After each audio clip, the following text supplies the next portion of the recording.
que je commence par les tatouages ou les piercings? Je sais pas, j'arrive pas à décider. Hello YouTube, c'est Sacha, j'espère que ça va. Je suis trop contente de vous retrouver dans cette nouvelle vidéo. Vraiment, je suis contente. Genre, ça me fait plaisir. Vraiment, c'est... Ouais, je suis contente, ouais. Aujourd'hui, vous l'avez vu dans le titre, on se retrouve pour parler un petit peu modification corporelle, voilà, puisque nous allons parler du coup tatouage et piercing. Donc dans cette vidéo, du coup, je vous parlais de mes tatouages et mes piercings, de quand je les ai faits, du prix que ça m'a coûté, de la douleur, de ce que je vous recommande de faire, ce que je vous recommande pas de faire. Et si jamais il y a des choses que je n'ai pas dit qui vous intéressent, n'hésitez pas à me poser des questions en commentaire, ça me ferait extrêmement plaisir d'y répondre. On va commencer par les piercings. Donc les piercings, au total, si je compte vraiment tout, y compris les lobes, j'en ai 7, voilà, tous concentrés sur les oreilles, par contre j'en ai nulle part ailleurs. Donc je vais vous en parler, tous ceux que j'ai fait dans l'ordre chronologique. Donc on commence évidemment par les premiers lobes que j'ai fait quand j'étais vraiment toute petite, je devais avoir, je sais pas, aux alentours de 6 ans. Donc c'est mes parents qui m'ont emmené les faire, et de mémoire, mais encore une fois c'est très lointain donc je suis pas certaine. Je l'ai fait chez Histoire d'Or à Paris 2, je suis même pas sûre que le magasin existe encore, mais je crois que c'était là-bas. Donc évidemment ça a été fait au pistolet et tout, et aussi lointain que je me souvienne. La cicatrisation s'était très bien passée, j'avais pas eu de problème particulier. Et de manière générale ça se passe très bien puisque je n'ai jamais eu de problème sur ces trous-là, j'ai jamais eu d'intolérance, j'ai pas de boucles d'oreilles qui me font mal, ni quoi que ce soit d'autre, donc ça s'est très bien passé, mais en général les enfants cicatrisent plutôt bien, donc pas trop de surprises. La seule petite chose c'est si vous avez fait des trous... Oula, attendez, je m'étouffe, on la refait. Je disais donc, la seule chose c'est que si vous avez fait des trous très jeunes aux oreilles comme ça, ou si vous comptez en faire à quelqu'un, je vous recommande juste de faire attention à ne pas mettre de boucles d'oreilles trop lourdes quand vous êtes jeune, tout ça, parce que sinon ça peut en fait agrandir un petit peu les trous, et il faut faire attention, bien sûr, plus un trou est vieux, plus il risque de s'agrandir, voilà, et de se déchirer entre guillemets. Donc faire juste attention là-dessus, mais ça c'est valable pour tous les âges, peu importe l'âge à laquelle on a fait le trou. Donc comme je vous le disais, ces trous-là sont assez vieux puisqu'ils ont même encore plus de 15 ans, donc ils ont quand même quelques années. À cette époque-là, je crois que c'était pas encore super répandu le fait de faire plutôt des trous à l'aiguille qu'au pistolet et tout. Donc forcément mes parents n'ont même pas envisagé de me les faire à l'aiguille, puisque ma mère et tout, ma soeur, enfin tout le monde a fait au pistolet. Pour ce qui est de l'aiguille ou du pistolet pour les enfants, je dois vous avouer que je ne suis pas vraiment au courant. Je pense que le mieux est de vous rapprocher d'un perceur professionnel à l'aiguille pour vous dire s'il perce ses enfants. Mais j'imagine que oui, sous certaines contraintes. Je n'en sais rien, encore une fois, rapprochez-vous de votre perceur, ce sera lui qui vous renseignera le mieux. Ensuite, le piercing suivant que j'ai fait, c'était le deuxième lobe gauche, qui est donc ici. Lui, je l'ai fait également au pistolet chez Histoire d'Or à Paris 2, j'avais 14 ans je crois. Ouais, c'est ça, 14 ans. Il a coûté 7 €, et en fait, donc ma marraine me l'a offert parce qu'elle en a fait un aussi, donc du coup elle a payé les deux, ça lui est revenu à 14 €, soit 7 € le trou, merci Sacha. Et alors lui, pour le coup, du coup, je me souviens déjà un petit peu mieux puisque ça ne fait que 8 ans que je l'ai. Donc la douleur en soi, vraiment du passage du pistolet, ça ne fait pas mal, c'est un claque et on n'en parle plus, après ça échauffe et tout, mais enfin bon, normal. En revanche, la cicatrisation, c'est pas hyper bien passé. J'ai eu une boule de pus en fait qu'il a fallu faire sortir, donc que ma mère a fait sortir, et ça a fait un mal de chien, donc ça s'est très bien sorti, ma mère a très bien géré la situation, mais vraiment ça a duré peut-être 5 bonnes minutes et c'était très long ces 5 minutes là, ça m'a fait très mal.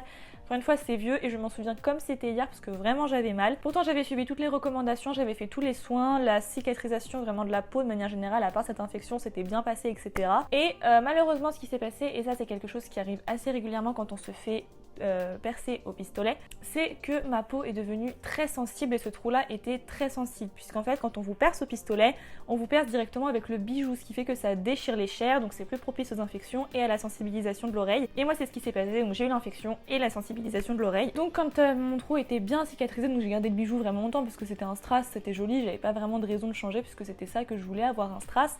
Mais bon, un jour j'ai voulu changer. En fait, ce qui s'est passé, c'est que mon piercing était vraiment très intolérant, enfin mon trou du coup, puisque je ne pouvais pas mettre autre chose que de l'or, puis ensuite de l'argent, mais il fallait pas que je le garde longtemps, etc.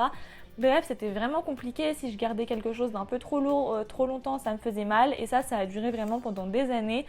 Je ne pouvais pas garder un bijou en toc plus de quelques heures. Maintenant, il n'y a pas du tout de problème. Il fallait impérativement que ce soit de l'or ou de l'argent et que ce soit pas trop lourd. Sinon ça finissait par me faire mal. Alors c'est pas hyper handicapant, mais quand on a envie de changer un peu du coup et qu'on peut pas, c'est quand même dommage. Après, c'est pas parce que ça m'arrive à moi que ça arrive à tout le monde. Il y a des gens dont la cicatrisation au pistolet se passe extrêmement bien. Et tant mieux, c'est important. Heureusement que c'est pas tout le monde d'ailleurs, ce serait un peu... voilà quoi. Mais ça peut arriver, en l'occurrence, moi ça m'est arrivé. Et j'ai des amis qui également se sont fait percer au pistolet. Et qui, même pour certaines aujourd'hui encore, ne peuvent toujours pas mettre des trucs lourds ou du toc dans ces trous. Sachant que quand tu as envie de mettre un truc un peu fantaisie, eh bien tu ne peux pas. C'est dommage. Encore une fois, aujourd'hui ça va très très bien, je peux mettre du lourd, du pas lourd, je peux tirer dessus comme une dingue, mettre du toc, de l'or, de l'argent, tout ce que je veux. Je n'ai absolument plus du tout de problème, mais quand même pendant, je sais pas, je dirais peut-être 3 ans par là, je saurais pas exactement vous dire, mais quand même pendant plusieurs années. Du coup je ne pouvais pas mettre de toc, mais voilà, aujourd'hui ça se passe très très bien et si vous êtes complètement impatient et que vous voulez mettre du toc, avant de continuer, du coup, on va parler du pistolet vs de l'aiguille, le pour et le contre. Si vous êtes intéressé un minimum aux méthodes, différentes méthodes pour percer les oreilles, vous savez que donc c'est les deux qui existent, piercing à l'aiguille ou piercing au pistolet.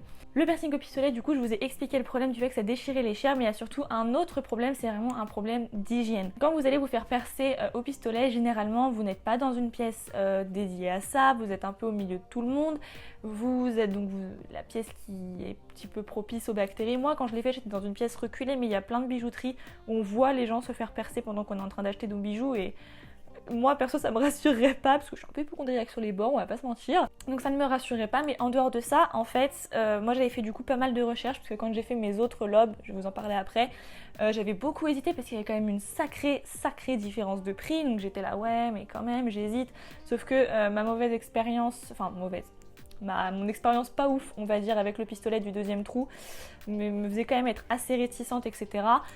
Donc c'est vrai que je m'étais plutôt rapprochée de l'aiguille, mais bref, encore une fois je vais vous parler après des autres lobes. Mais du coup j'avais vraiment fait pas mal de recherches pour connaître le pour et le contre, etc.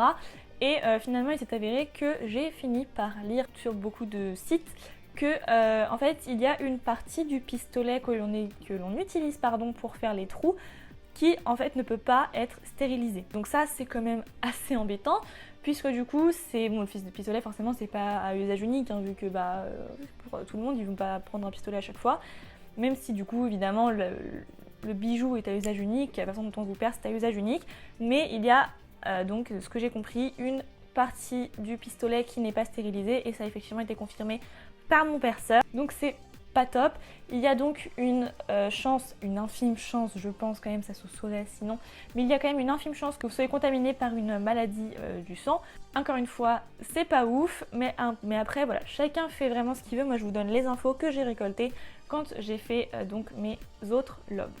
Donc personnellement, je préconise largement l'aiguille, même si c'est plus onéreux. Personnellement je n'ai eu aucun problème de cicatrisation, je n'ai aucun problème de tolérance non plus. Donc vous l'avez compris, les autres lobes que j'ai, je les ai fait à l'aiguille, mais je vais vous en parler en détail juste après puisqu'on a dit qu'on faisait dans l'ordre chronologique.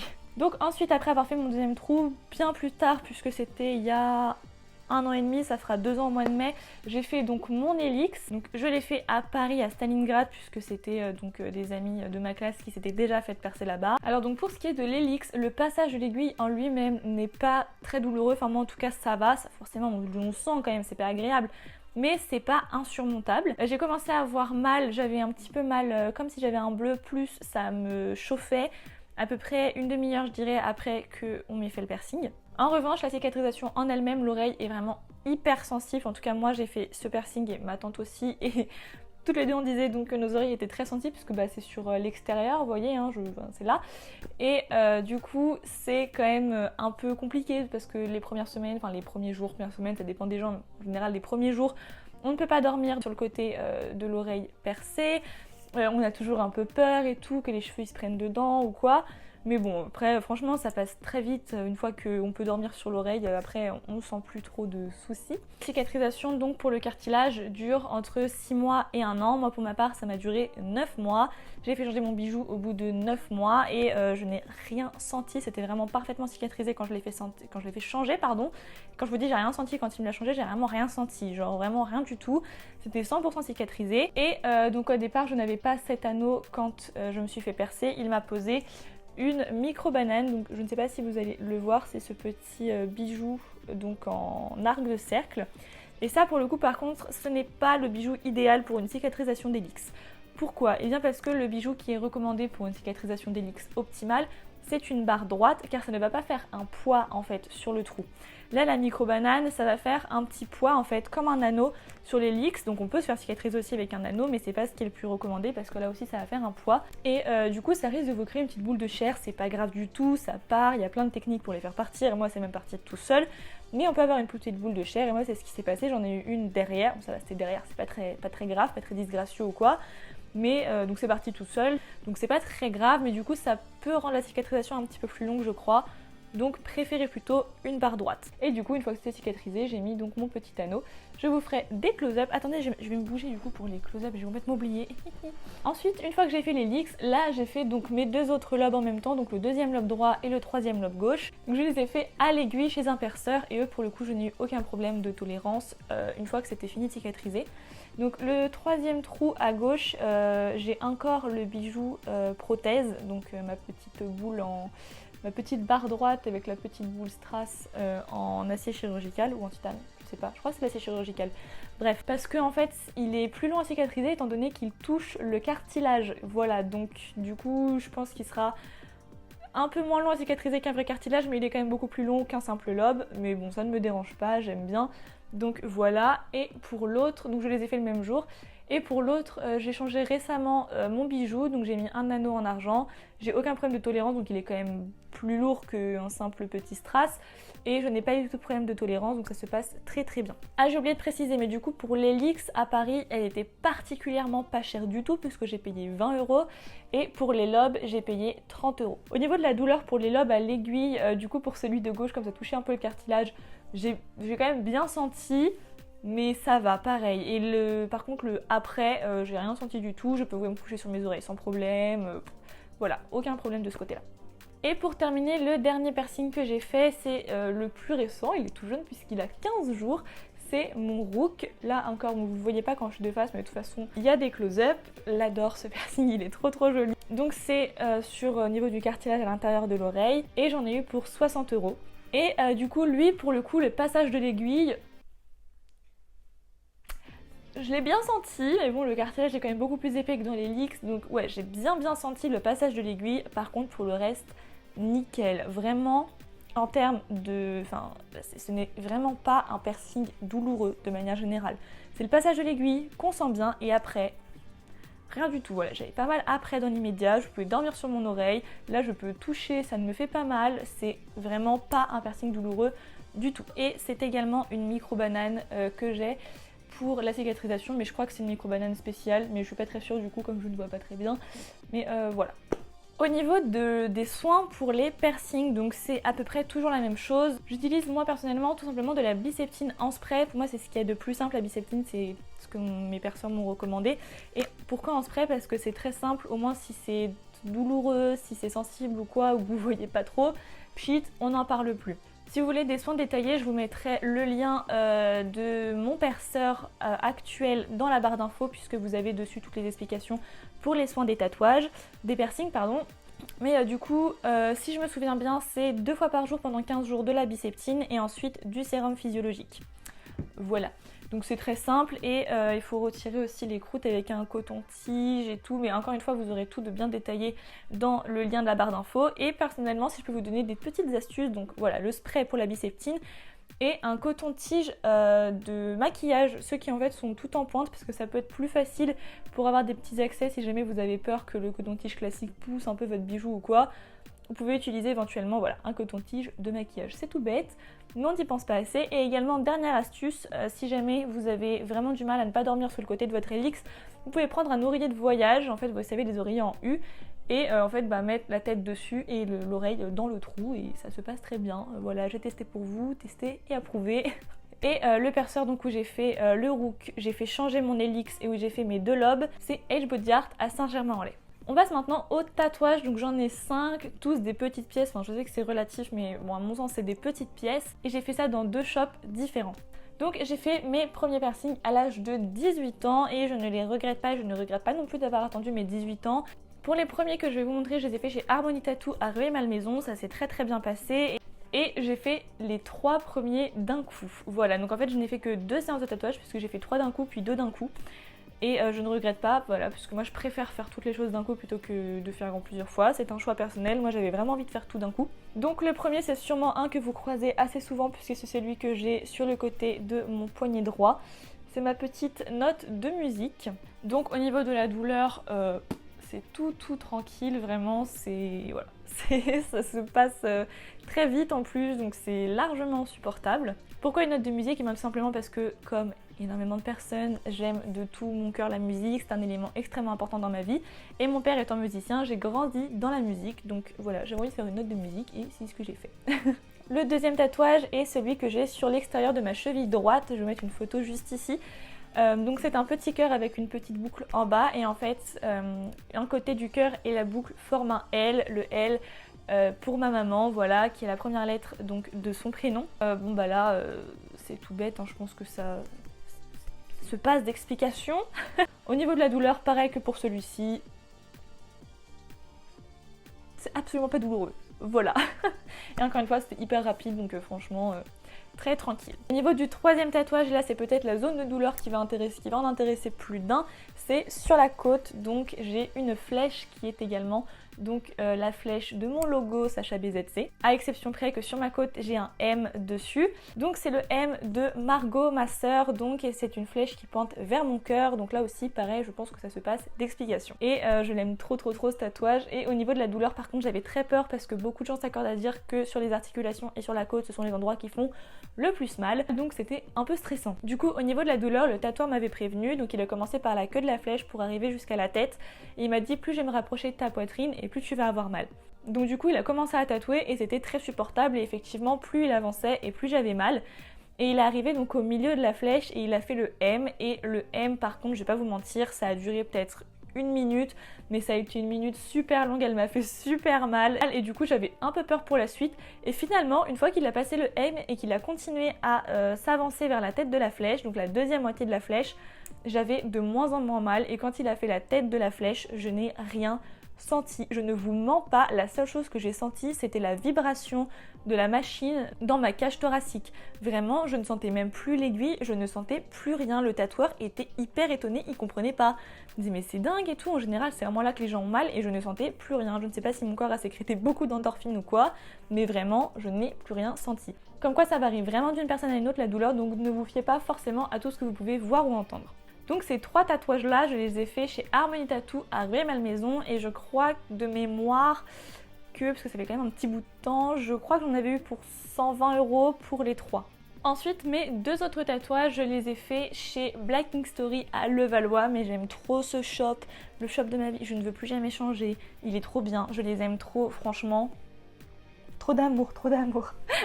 Donc dans ce shop il y a maintenant 4 tatoueurs, à l'époque où je m'étais fait tatouer il y en avait 3, maintenant ils ont une apprentie qui est également très douée. Vous avez Susanna qui est très demandée, qui est un peu spécialisée dans tout ce qui est mandala, qui est très fin, etc. Elle fait des tatouages magnifiques mais le temps d'attente est extrêmement long. La deuxième donc c'est Julie qui est celle qui m'a tatoué moi, qui est également spécialisée dans les petites pièces, mais ils peuvent tous vous en faire des petites pièces, et qui elle, sa petite marque de fabrique on va dire, c'est le néo-traditionnel. Ensuite vous avez Seb qui pareil fait des petites pièces comme les 2 autres, et lui pour le coup sa marque de fabrique c'est tout ce qui est assez réalisme, les visages et tout. Là-dessus il est super doué, il fait des super beaux trucs. Et pour terminer la petite nouvelle, donc c'est Léa qui je crois a 19 ans et je saurais pas trop vous dire quelle est sa marque de fabrique parce qu'elle vient juste d'arriver, mais de ce que j'ai regardé c'est extrêmement beau ce qu'elle fait aussi. Voilà. Donc moi comme je vous le disais j'ai été tatouée par Julie et j'ai fait donc mes 2 autres tatouages d'un seul coup également. Donc le premier vous l'avez déjà vu à plusieurs reprises je suppose, ne serait-ce que quand je fais coucou, c'est celui-ci, donc c'est la formule Expecto Patronum qui vient donc de Harry Potter. Donc au cas où vous ne l'auriez toujours pas compris, donc je suis une fan inconditionnelle d'Harry Potter, mais genre vraiment.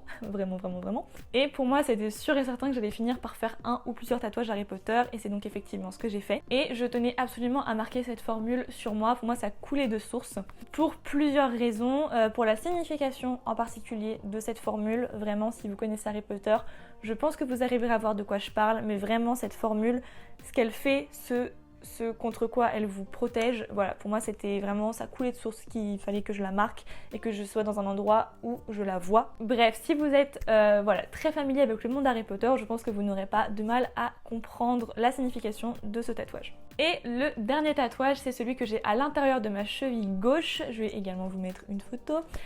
Et qui lui est très fin, très petit et qui a bizarrement été premièrement le plus long à faire et largement le plus douloureux, mais vraiment. Pourquoi? Eh bien tout simplement parce qu'en fait c'est donc des traits extrêmement fins que Julie m'a fait et du coup pour que ce soit parfaitement droit, parfaitement fin, voilà, enfin bref, que ce soit vraiment très très beau, elle a pris la plus fine des aiguilles qu'elle avait et elle est passée, repassée, repassée, repassée encore et en fait ça pendant, je crois que ça a duré près d'une heure le tatouage, si ce n'est plus. Voilà, ça a duré au moins 1 heure et vraiment ça me faisait hyper mal parce qu'à force ma peau et j'avais l'impression qu'elle était brûlée, qu'on me passait une lame de cutter brûlant sur la peau. C'était vraiment très très douloureux et j'ai continué à avoir mal après la séance pendant une bonne heure, mais ça valait vraiment la peine puisque j'adore ces tatouages, je les trouve extrêmement bien réussis. Pour ce qui est de celui-ci, la douleur a été largement supportable. Il y a eu 1 ou 2 lettres qui m'ont fait un peu mal, mais franchement c'était très rapide.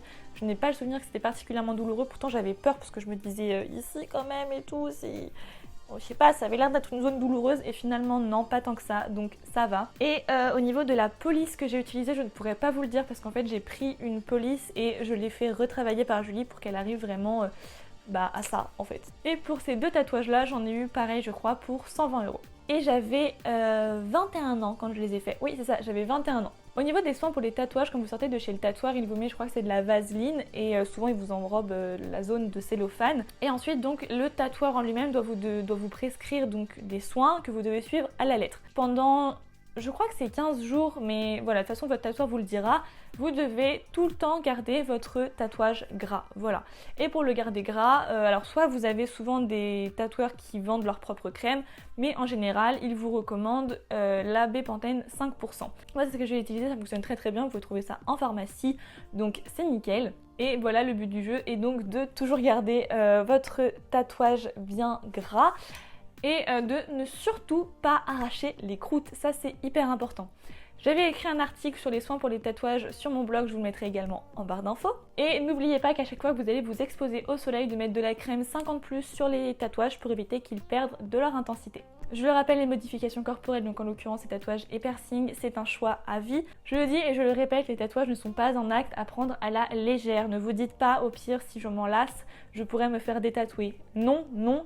Et non, vraiment pas, ne vous dites absolument pas ça. Le détatouage, les femmes qui se font détatouer, par exemple Caroline Receveur l'avait dit, c'est bien douloureux, ça peut cloquer, etc. C'est vraiment pas une partie de plaisir, en plus c'est long, il y a des gens sur qui ça fonctionne moins bien, voilà, vraiment ne vous dites pas que vous pourrez l'enlever. Non, ne prenez jamais cet acte à la légère. Si jamais également vous avez quelconque doute sur la cicatrisation de vos piercings, de vos tatouages ou quoi que ce soit d'autre, rapprochez-vous toujours de votre tatoueur ou de votre perceur. Ce sera toujours lui le mieux placé pour vous indiquer la marche à suivre. Donc est-ce que je regrette un de mes piercings ou de mes tatouages? Absolument pas. J'aime tellement mes piercings et mes tatouages, genre vraiment... Je les aime de tout mon cœur, c'est mes bébés, ils font partie intégrante de moi et je ne me vois pas les regretter un jour puisqu'en fait pour moi ils font partie de moi en fait, comme mon nez ou mes yeux, ils font partie de moi. Donc je ne me vois pas les regretter un jour. Vraiment je les aime, ils font ce que je suis, je les aime de tout mon cœur et vraiment c'est très important de ne pas prendre voilà, c'est une décision de se faire tatouer à la légère puisqu'un regret de tatouage ça peut, je pense vraiment, vous bouffer la vie. Est-ce que je compte me faire d'autres tatouages ou d'autres piercings? Je pense que oui, il y aura au moins un autre tatouage. Donc je prends toujours bien le temps de la réflexion. Et pour ce qui est des piercings, peut-être que oui, je suis vraiment pas sûre, mais peut-être qu'il y en aura un autre. Franchement, je ne suis pas du tout sûre. En tout cas, voilà, j'espère de tout cœur que cette vidéo vous aura plu, qu'elle vous aura peut-être éclairé si vous aviez quelques interrogations sur les cicatrisations, sur les gammes de prix, les choses comme ça. Je suis pas sûre d'avoir été 100% claire au long de la vidéo, donc s'il y a des choses que vous n'avez pas comprises ou que vous avez des questions, je le dis, je le redis, n'hésitez pas à me laisser un petit commentaire, ça me fait super plaisir de vous répondre à chaque fois. En tout cas, merci beaucoup d'avoir regardé cette vidéo. Si vous avez envie d'en voir d'autres, n'hésitez pas à cliquer par ici. Et si vous voulez vous abonner, vous pouvez le faire en cliquant juste ici sur ma tête. Moi, je vous fais de très gros bisous et je vous dis à bientôt pour une nouvelle vidéo. Bye!